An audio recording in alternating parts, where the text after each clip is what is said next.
are advising the leader of the free world. You have a unique opportunity to bring about a huge, drastic transformation across the world, especially from the women's perspective that Sherry so eloquently spoke about. In India, in Telangana, we do a bunch of things with the private sector as well. We work with Cisco in a program called Women Rock IT. We also work with Microsoft, another US company, in what is called as Girls in Technology. We also work with Facebook in what is called as Boost Your Business. We work with ICICI and a bunch of private sector players.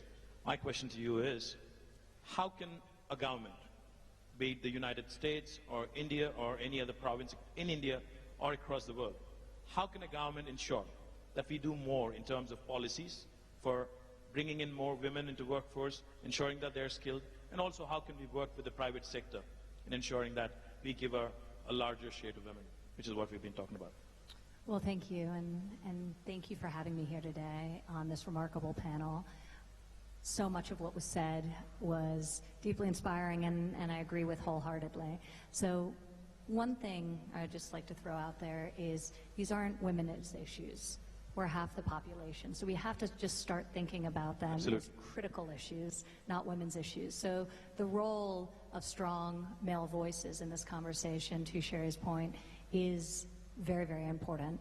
Also, going back to something else you said, Sherry, I think one of the reasons we're seeing an explosion of women's entrepreneurship is because traditional workplaces often haven't worked for us. We are disproportionately providing unpaid care while also needing to support our families financially. In the vast majority of American homes now, all parents work. So women are working, supporting their families, and providing unpaid care. And often, and you know, after years and years, generations, these cultural, social work institutions were not set up with the assumption that there would be two parents in the workforce. So we just have to fundamentally change things. It's starting to happen in the corporate world, albeit typically at larger companies, not smaller companies. It's a lot harder in terms of flexibility. Traditionally for people in tech and in finance, making more money, not for women working at the lower income end of the spectrum. So I think that's where government policy comes in, and we need to start thinking about ways to support the modern workforce and the modern reality of dual income households. I think technology is a great driver of entrepreneurship because a lot of women are leaving and saying this doesn't work for me, and it's emboldening them to go out on their own. Technology is reducing barriers to starting new businesses. It's creating flexibility around schedule. So you can work just as many hours or more, but maybe you work some of them after you've put your child to sleep from your living room or from your kitchen table. So I think technology offers tremendous opportunities to women and women entrepreneurs, and we're seeing that in terms of the explosive global growth and domestic growth we're experiencing in the United States.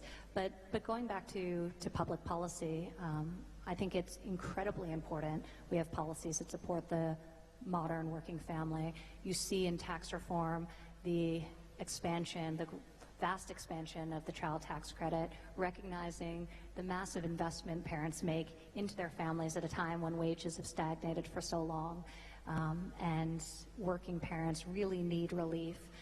The child independent care tax credit, tackling the cost of childcare and the fact that it's not only inaccessible in large portions of the country, particularly in rural America, but the cost is enormous to many American parents, and they're unable to afford to provide high-quality childcare. So that's another issue we're addressing. So you see some of that agenda coming to life through components of tax reform, and coming into the new year, you will hopefully see it in a national paid family leave program that we're working hard to build coalitions of support for.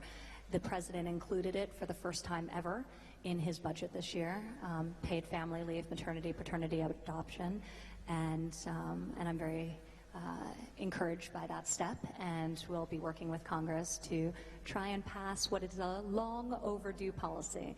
So that's where you have public policy and many other things we're doing. This is a panel focused on skills training and workforce development, and we're really seeking to fuel that and make sure that we have the best trained next generation K through 12, rethinking what we're teaching and the alignment of what's being taught in the classroom with the jobs available in the economies into which the students are graduating, but also worker retraining and skills training for older workers whose jobs have been displaced or are looking for new opportunities in their own lives as well. So this is an area we've been very focused on, and I can talk about in more detail if the conversation takes us there.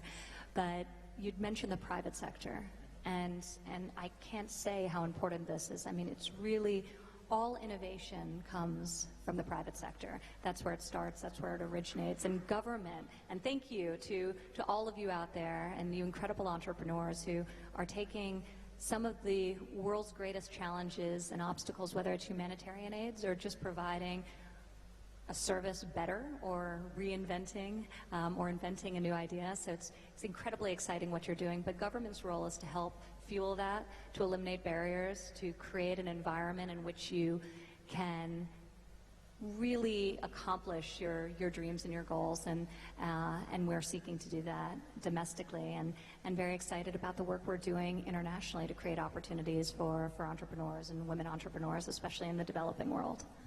Fabulous.